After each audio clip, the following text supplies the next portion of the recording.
ሰላም ውድ አድማጮቻችን የስፖርት ነው በአዳዲስ የዝውውር መረጃዎች ተመልሰን መጥተናል። ውድ አድማጮቻችን እንግዲህ አርሰናልን የሚመለከቱት ባለፉት 24 ሰዓት ውስጥ የተወሩ አዳዲስ መረጃዎችን ማቀርብላችሁ ይሆናል። ውድ አድማጮቻችን የመጀመሪያው መረጃ የሚሆነው የዙቢሜንዲና ፓርቴ ጉዳይ ነው የምናነሳው። እንግዲህ በየቀኑ እየቀጠለ ነው። ዛሬ ከአርሰናል ጋር ስማቸው የተያዙት የካሚቫጋ ጉዳይ እንዲሁም ደግሞ ቢላል አልካኑሲ በድጋሚ እንግዲህ አፍሪካዎቹ ጋዜጦች አወጥቶታል። ጀራል ሃቶንም እናነሳለን። የኦዴጋርድ ዛሬ ተሞሽሯል።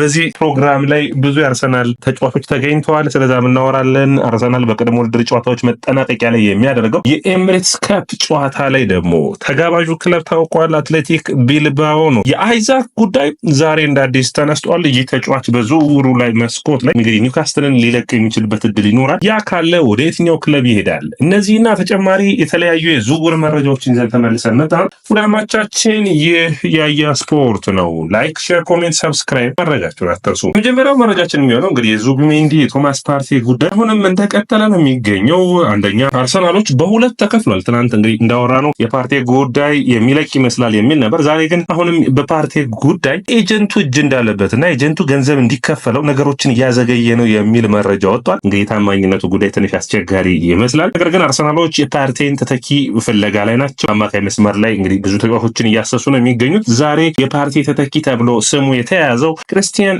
ኖርጋርድ፣ ይህ ዴንማርካዊ የ31 ዓመት የአማካይ መስመር ተጫዋች በጥሩ ፐርፎርማንስ ላይ ይገኛል። አምና በቶማስ ፍራንኩ ብሬንፎርድ ስር በአማካይ መስመር ላይ ጥሩ ብቃቱን አሳይቷል። ይህ ኖርጋርድ እንግዲህ የመጨረሻ እድሜው ላይ የሚገኘው 31 ዓመቱ ላይ የሚገኘውን ተጫዋች አርሰናሎች በ15 ሚሊዮን ዩሮ በማምጣት ከብሬንፎርድ ወደ አርሰናል በማምጣት የአርሰናል የአማካይ መስመር ለመምራትና እንዲሁም ደግሞ ከተቀያሪ ወንበር የተነሳ ብዙ ሽፋን ይሰጣል የሚል ነው። 6 ጎልና 4 አሲስቶች አሉት አምና በውድድር ዓመቱ። ስለዚህ አርሰናሎች ይህንን ተጫዋች ለማስፈረም ጥረትን ያደርጋሉ ቶማስ ፓርቴ የሚለቅ ከሆነ የሚል ነው። ነገር ግን ለአርሰናል ትንሽ አስቸጋሪ የሚሆን ይመስለኛል። ምክንያቱም አንደኛ ኖርጋርድ እድሜው ነው። እድሜውን ሲታይ ከኖርጋርድ ይልቅ በተለይ በሲቢያ እየተጫወተ የሚገኘው አጎመን ማምጣት ወይም ደግሞ ሌላ የአማካይ መስመር ቶማስ ፓርቴ የሚተካ ተጫዋችን ፍለጋ ላይ መሆን የሚጠበቅባቸው ይመስለኛል። ነገር ግን ከቶማስ ፓርቴ ጋር በኩል እድሜ ላይ የሚገኝ ተጫዋች ማምጣት ለአርሰናል የተለየ ለውጥን ያመጣል ወይ የሚለው እንግዲህ ትልቅ ጥያቄ ሆኖ መነሳት የሚጠበቅበት ነው። ነገር ግን አርሰናሎች የመጀመሪያ ንግግራቸው እንዳደረጉ መረጃዎቹ ወጥተዋል። ወደድማቻችን ሌላኛው የሚሆነው እንግዲህ አርሰናልና ማይክል አርቴታ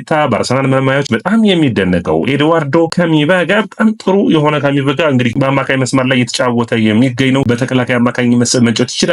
ከዛ ውጭ አርሰናሎች በተለይ ወደ ግራ መስመር ላይ የሚያደላ የአማካይ መስመር ተጫዋችን መሆን የሚችል ነው። እንግዲህ ለፈረንሳይ ብሔራዊ ቡድን መጫወትን ያስባል በ26 የቀጣዩ የዓለም ዋንጫ ላይ። ስለዚህ አርሰናሎች ከሚፈልጓቸው ተጫዋቾች ውስጥ አንዱ ነው። ኮንትራቱ ላይ እንግዲህ የቀረው 4 ዓመት ነው። በውድድር ዓመቱ 2 ጎልና 2 አሲስቶችን ነው ማድረግ የቻለው። 60 ሚሊዮን ዩሮን አርሰናል ሊያስወጣው ይችላል። ሪያል ማድሪድ ተጫዋቹን መልቀቅ አይፈልግም። ነገር ግን በላሊጋው የጀመራቸው ጨዋታዎች 29% ናቸው። ነገር ግን እንግዲህ በዣቪ አሎንሶ ስር እንደ አዲስ የመጫወቻ እድል እና እንዲሁም ደግሞ ፐርፎርም እንዲያደርግ እድሎችን የሚያገኝ ይሆናል። ይህ እንግዲህ ሊጠቅመው ይችላል ወይስ ምን አይነት ውሳኔዎች ይጠበቃሉ የምናየው ይሆናል። ወደ አድማቻችን እንግዲህ ዛሬ በተለይ ይህንን ዜና ይዘውት የወጡት ከስፔን የሚነሱ እንግዲህ ዲፈረንስ ሴንትራል የሚባል ጋዜጣ ላይ ነው የወጣው። ወደ አድማቻችን ሌላኛው የሚሆነው እንግዲህ አርሰናሎች የቢላል አልካኑሲ ጉዳይ በሚመለከት ነው። ትናንት አውርተን ነበር። ነገር ግን ዛሬ አፍሪካን ኔሽን የሚባል ጋዜጣ ከአፍሪካዎቹ እንግዲህ ይህንን ሞሮኮዊ ተጫዋች አርሰናሎች ለማስፈረም ይፈልጋሉ። እንግዲህ አምና በሌስተር ሲቲ ጥሩ ፐርፎርማንስ ከነበራቸው ተጫዋቾች ውስጥ አንዱ ነው። አምና ነው እንግዲህ ሌስተር ሲቲን የተቀላቀለው ከክለብ ብሩጅ። ጥሩ ፐርፎርማንስ ከነበራቸውና ብዙ ገንዘብ ካወጡባቸው ሌስተር ሲቲዎች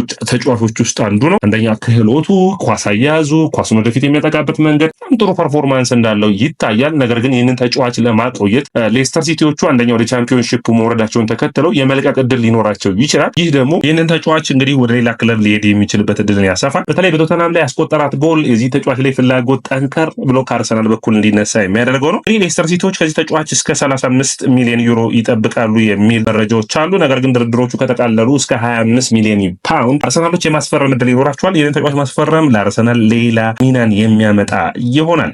ጀራር ሃቶ እንግዲህ በሃቶ ጉዳይ ብዙ መወያያ ርዕሶች መነሳት የሚጠበቅባቸው ነው። ዛሬ ደግሞ እንግዲህ የመጀመሪያ ንግግሮችን አርሰናሎች ከአያክስ ጋር አድርገዋል የሚሉ መረጃዎች ወጥቶ አይቻለሁ። የመጀመሪያዎቹ ንግግሮች እንግዲህ ተጫዋቹን በሚመለከት ነው። ተጫዋቹ ጥሩ ክህሎት እንዳለው በአርሰናል ሙሉ በሙሉ እምነት አለ። 3 ጎሎች 6 አሲስቶች አሉት። ቸልሲ ልክ አርሰናል ጠንካር ብሎ በዚህ ዝውውር ጉዳይ ላይ ሂዷል። አርሰናሎች የተከላካይ መስመራቸውን ማጠናከር በተለይ በውድድር ዓመቱ ላይ አምና እንግዲህ ባለፉት ዓመታቶች ሁለቱ ተጫዋቾች የሳሊባና እንዲሁም ደግሞ የገብርኤል ማጋሌስ ብዙ ጨዋታ መጫወት ለመጫወት ጉዳቶችን እንደሚያጋጥሟቸው ይጠበቃልና አርሰናሎች በዚህ ውድድር ዓመት የተሻሉ ፐርፎርም የሚያደርጉ ተጫዋቾችን ለማምጣት እቅዳቸው ውስጥ እንዳለና አንዱ ጀራርድ ሃቶ እንደሆነ የሚታወስ ነው። ባለፉት ሳምንታቶች የማርክ ጉሂ ጉዳይ ተነስቶ ነበር። ነገር ግን ማርክ ጉሂ አሁን በሙሉ የዝውውር መስኮቱ ላይ እቅዱ ወደ ሊቨርፑል ለማቅናት ነው የሚለው ለቸልሲም ለአርሰናልም ትንሽ ይህ ዜና ጥሩ የሚባል አይደለም። ወደድማቻችን ሌላኛው መረጃ የሚሆነው የአርሰናሉ አምበል ማርቲን ኦዴጋርድ ዛሬ የሚሞሸር ይሆናል። ከዚህ በፊት ልጆች እንዳላቸው ይታወቃል። ነገር ግን በውጭ ሀገር ይሄ የተለመደ ነው እና አሁን ትዳራቸውን በቤተክርስቲያን ውስጥ የሚፈጽሙ ይሆናል በኖርዌይ። ተጠባቂ ፕሮግራም ላይ እንግዲህ የአርሰናሎቹ ተጫዋቾች ቡካዮ ሳካ፣ ካይ ሃቨርትዝ እና ትሮሳርድ በካሜራ እይታ ውስጥ ነበሩ። ሌሎቹ እንግዲህ እንደተገኙ የሚጠበቅ ነው። ነገር ግን በስብስቡ ውስጥ እንግዲህ አንዱ የሚሆነው ከነዚህ ተጫዋቾች ጋር የተሻለ ጥሩ ግንኙነት ላይ እንዳለው በተለይ ከሃቨርትዝ ጋር በጣም ረፍቶችም እንዲሁም ደግሞ ብዙ ጊዜ አብረው እንደሚያጠፉ የሚታወቅ ነው የሚሆነው። ሌላኛው እንግዲህ አርሰናል ያስፈረመው ታዳጊው ግብ ጠባቂ ሉካስ ማርቲን ኦዴጋርድ እንግዲህ ይህ ተጫዋች በፒኤስጂ በሞናኮ በጁቬንቱስ ቢፈለግም አርሰናሎች በመጨረሻ እንዳስፈረሙት የምታስታውሱ ነው። ስለዚህ በቅድመ ውድድር ጨዋታ ላይ የአርሰናል የስብስብ አካል ሆኖ የሚሄድ ይሆናል። ይህ እንግዲህ ለአርሰናል ጥሩ ድልን የሚያመጣ ነው። በሚቀጥሉት ዓመታቶች ውስጥ ተጫዋች ጥሩ ፐርፎርማንስ የሚያሳይ ከሆነ አርሰናሎች እንግዲህ ሁለተኛ ግብ ጠባቂ ወይም ደግሞ የመጀመሪያ ግብ ጠባቂ ይሆናል ብለው ያስባሉ። 18 ዓመቱ ላይ የሚገኝ ግብ ጠባቂ ነው። አርሰናሎች ይህን ተጫዋች ለማስፈረም ብዙ ሁኔታዎችን አልፈዋል። ነገር ግን በመጨረሻ ተሳክቶላቸዋል። ስለዚህ በዚህ ተጫዋች ጉዳይ ላይ ድርድሮችን እያደረጉ እንዳለ መረሳት የለበትም። ድርድሮችን ተጠናቀው አርሰናል ውስጥ ተቀላቅሏል። ነገር ግን የስብስቡ አካል ሆኖ በቅድመ ውድድር ጨዋታ አርሰናልን እንግዲህ ወደ ሲንጋፖር እንዲሁም ደግሞ ሌሎች አገሮች የሚሄደው የስብስቡ አካል ይሆናል ተብሎ የሚጠበቅ ይሆናል። አርሰናሎች የቅድመ ውድድር ጨዋታቸውን በሐምሌ መጨረሻ አካባቢ የሚጀምሩ ይሆናል። ከዛ በኋላ ወደ ኤሚሬትስ የሚመለሱበት እድልና እንዲሁም ደግሞ የእንግሊዝ ፕሪሚየር ሊግ ከመጀመራቸው በፊት እንግዲህ እንግሊዝ ፕሪሚየር ሊግን አርሰናል የሚጀምረው በኦልትራፎርድ ማንቸስተር ዩናይትድ ከአርሰናል በሚያደርጉት ጨዋታ እንደሆነ ይታወቃል። ስለዚህ ለዛ ጨዋታ ዝግጅት በፊት የመጨረሻው ቅድመ ውድድር ጨዋታ የሚያደርገው ከአትሌቲክ ቢልባኦ ጋር በኤሚሬትስ ካፕ ነው የሚሆነው። ጥሩ ጨዋታ ይሆናል ተብሎ ይታሰባል። ቢልባኦ እንግዲህ የኒኮ ዊሊያምስ ቡድን እንደሆነ መረሳት የለበትም። አትሌቲክ ኒኮ ዊሊያምስ አሁን አርሰናልን ትቶ ወደ ባርሴሎና የሚያደርገው ዝውውር እየተጠናቀቀ ይገኛል። አርሰናሎች በመስመር ተጫዋች በኩል የቢልባኦ እንግዲህ ኒኮ ዊሊያምስ ወደ ባርሴሎና መሄድን ተከትሎ የሱን ተተኪ ይፈልጋሉ። የሱን ተተኪ ደግሞ ሮድሪጎን አድርገዋል። ሮድሪጎን እንዴት ፈለጉት ብለን ስናይ አርሰናሎች የማይክል አርቴታ በተለይ በመስመር ተጫዋቾች ላይ ከማርቲኔሊ እንዲሁም የሚያግዝ ሌላ ተጫዋች ይፈልጋል። በተለይ የትሮሳርድ ሚና እንዳለ ሆኖ ነገር ግን የተሻለ ጥሩ ፐርፎርም የሚያደርግ ተጫዋች ይፈልጋሉ። ትክክለኛ ተጫዋች ነው ብለው የሚያስቡት ሮድሪጎ ነው። እስከ መጨረሻው ድረስ ይሞክራሉ። በተለይ ሮድሪጎን የመጨረሻ ጊዜ እንደሚሰጠው በማስተማመን ወደ አርሰናል ለማምጣት ነው ያስባሉ። ስለዚህ ማይክል አርቴታ እንግዲህ የህልም ፊርማ ሊሆን የሚችለው አንዱ ሮድሪጎ ነው። ሌላኛው ግን አሌክሳንደር ኢዛክን የሚመለከት ነው። አንዳንድ መረጃዎች እንደሚያሳዩት እንግዲህ ኒውካስትል የቻምፒዮንስ ሊግ ተሳትፎን ማግኘቱን ተከትሎ ይህ ተጫዋች እንግዲህ አይለቅም፣ በኒውካስትል ይቆያል የሚሉ ብዙ መረጃዎች ወጥተው ነበር። ነገር ግን በመጨረሻ አሁን በሚወጡት መረጃዎች መሰረት ኒውካስትልን የሚለቅበት እድል አለ። አዲስ ኮንትራት ለመፈረም ፍላጎት የለውም። ኒውካስትል ደግሞ አሁን ትክክለኛው ዋጋ የሚወጣበት ጊዜ ነው ብሎ ያስባሉ። እሱን በተሻሉ ተጫዋቾች መተካትን ያስባሉ። አንዱ እንግዲህ ሁጎ ኤኪቲኬን ያስባሉ። ሌሎች ተጫዋቾችንም በሱ ቦታ ላይ ለማምጣት ያስባሉ። ስለዚህ የመጨረሻ ያሉት የዝውውር መስኮቱን እንቅስቃሴ ለማድረግ ያስባሉ። የተጫዋች እስከ 150 ሚሊዮን ዩሮ እንደሚሆን ያስባሉ። ሊቨርፑል የዚህ ተጫዋች ጉዳይ ላይ ይመጣብናል ብለው ስለሚያስቡ አርሰናልን ወደ ፉክክር በማምጣት ተጫዋቹን ዋጋ ከፍ ማድረግ ካልሆነ ደግሞ የተሻለ ከዝውውሩ ላይ ማግኘትን ያስባሉ።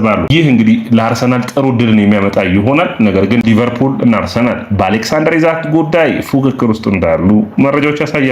ወደ አድማቻችን ይህ ያያ ስፖርት ነው። ላይክ፣ ሼር፣ ኮሜንት፣ ሰብስክራይብ ማድረጋችሁን አትርሱ። የናንተ ላይክ፣ ሼር፣ ኮሜንት፣ ሰብስክራይብ ብዙዎቹ ጋር እንድንደርስ ያግዘናል።